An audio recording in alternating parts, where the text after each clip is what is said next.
Hey, Sharon Horne-Ellstrom here. What you up to now? Day 423 of documenting my journey as I transition from the brick and mortar and old-time corporate world of business to the online world of business. And it's been, I've made it a long transition.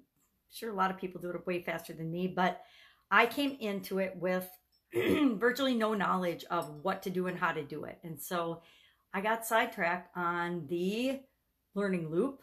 I got sidetracked on following shiny objects that didn't really matter. I wasn't clear on my goals and objectives and what I wanted to do. And so I've taken, it's day 423 and I'm not a billionaire yet. So obviously I've taken the longer route. Today I'm thinking about more contact, more people, more relationships, because I've been pretty clear about I'm watching a 3-year-old, and it's been a little over a month now. And I still don't feel comfortable with, and I adore it, don't get me wrong, but I still don't feel comfortable with the way I'm meshing it with my desired work-life balance or my desired work life.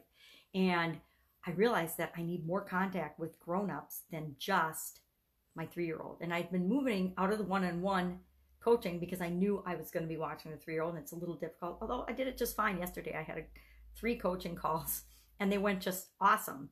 And people just understand, hey, it's me, Pajama Grandma. This is me. And part of being your grandma is helping out those we love and care about by taking care of kids and other people. And so I've got a 3-year-old with me. And that shouldn't mean that I can't do I don't do my one-on-one coaching. So I'm thinking I might need to go back to that a little bit and pull in a few more people because I really, really miss it. And in addition to the 3-year-old fun and energy, I also want some adult conversation. I see why stay-at-home moms, and I never really was a stay-at-home mom. I was in corporate America back then. So I didn't really experience that phenomenon where you're around little people all the time, and little people think differently than big people. And that's okay, but sometimes we need more contact with the people that we want to be around, the people that we want to interact with and grow and challenge us. Although I will tell you, a 3-year-old can definitely challenge you. She's in her why phase, where why this, why that, why this, why that. Remember that phase? All kids go through it. And it's really fun to think of, well, why is that? Do I even know that? And nowadays you can just Google it a lot of the times. But I remember back when my kids were little, there was no Google, there was no internet.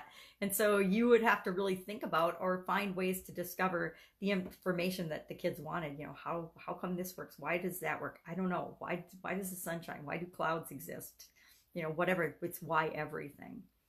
So today I'm just thinking about, I need to reassess and reevaluate. Do I really want to pull back all the way from my one-on-one coaching clients, or do I want to keep some of them around? I kind of want to keep some of them around because for selfish reasons, I thrive. I love impacting people's lives. And the best, of course, highest way for me to do that is to work with people directly, right? So it can't just be all courses and all events. Although I've loved doing the Women's Summit, and I'm not done with it. I should be interviewing for the next one, but I haven't figured out how to, and I will figure out how to incorporate that into my working with my granddaughter as well. But again, it's just a new way of looking at it, new challenge.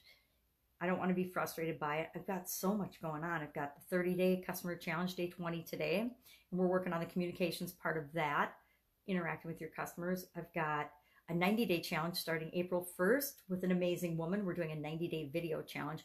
And I was going to map out that last weekend, and I got busy working around the house, and I did not do that. So I should probably start writing down some ideas and then message her and say, hey, what are you thinking for this? What are we thinking? Because we're doing it together, but we haven't really talked about any of the details. We just said, hey, we'll start April 1st. So since it's the 20th of March, usually don't share the date in this, but it's the 20th of March, 2019, I think that we should probably start figuring that out. I know I did a training with her last Friday, and it was 5 minutes before it was supposed to start, and I still didn't know what platform we were doing it on. And it was a new platform for me, so I had to quick download the platform, figure it out, and then get going. And we did. It went terrifically, and it's all recorded and ready to go as part of one of the courses she's offering. She wanted to do a training segment in there, so I did that. But I'm like, okay, 5 minutes before we're launching a 90-day challenge is probably not the best way to do it. Actually, we should be promoting it now and sharing it now so that people know and can jump on board So I'm going to message her today. That's going to go on my list. I'm going to have to message her today and say, hey, we need to start letting people know about this if we're going to make it awesome. And I think we want it to be awesome. I guess that's all I've got today. I do my everyday stuff. I produce my content. I make my videos. I share them. I am, again, doing the 30-day customer challenge, which is really fun. I got to tell you, I love challenges. So for me, it's really fun to take a group of people through creating systems that will make their life and their businesses better. And it's the follow-up for the Women's Summit. Again, the next Women's Summit, I need to get going on that. So I should probably also today start putting feelers out and putting the word out and getting the word out that, hey, our next summit is all about, I can't remember what it's all, I think it's all about what's the next step or what's the next thing you need to do in your business or strategy. I'm going to have to look. I can't remember. I picked the subjects for this year based on feedback from women saying, hey, these are my biggest challenges. These are the things we need to do. The first one was, of course, customers. And maybe, you know, theoretically, maybe I should stop there and I should just keep improving that and then relaunch that. You know, how do you get more customers? Because it is a really popular and critical subject for everybody that owns a business. I mean, no customers, no business. So maybe I should just focus on that. But I kind of committed to myself that I would do this series of women's summits this year on the different topics that were most important to women. So instead of just rolling that out again or adding to it and rolling it out and making it a little better, I want to add I'm going to still, it's not that hard for me to add an affiliate program to it. I'll just tack that onto the, what's called funnel. And I've done that before, so that's easy to do. It's just 2 more pages on the funnel. And voila, I now have an affiliate program. So other people can share the Women's Summit and the challenge at the end. And other people, especially the women that participate and are interviewed on the summit, can share it. And then they can get, you know, it's not huge money, but it's a way to get your name out there, your face out there, your message out there, and still then generate a little bit of revenue as well. So I'm going to add that too. And then I like the challenges at the end. We'll keep playing with that a little bit and see if that's the best way to go.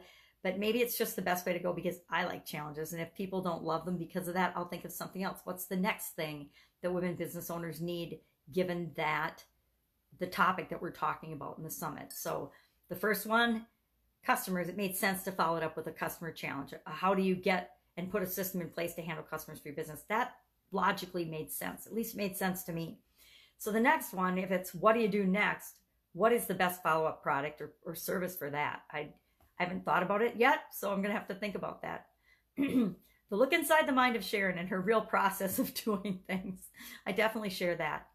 So what are you up to? Anything I can help you with? Share in the comments below. I would love to know. If you are a women business owner and would love to participate in one of our summits, let me know that too, because there's pretty much a place for everyone, because I share not only super successful women's stories, because we all aspire to be that, but we're not there yet. And if all I shared was, you know, people that you can't relate to because they're so far along the business trail of success, then that wouldn't make sense. So I don't just highlight and spotlight in the summits women that have been around for a while and have got massive success according to the other, you know, people in the world. I do a spectrum of people. So even if you're brand new and just starting out, that is a valuable perspective for other women business owners, because they're like, okay, she's just starting out and this is what she's doing. This is what's worked for her. This is what hasn't. I can do that too. And that's part of why I share this little journal and document what I'm doing every day, so people know that, yeah, offline business was really easy for me. Real world business was super easy for me. But this freaking online business stuff, this has been a challenge. And it's only been a challenge because I've made it a challenge. It doesn't need to be. For a lot of people, it's a lot easier because they just take their offline world and experience and they put it online and voila, they've got it. But I got caught up in my head games of, oh, this is going to be hard. This is so different. You know, it's really not.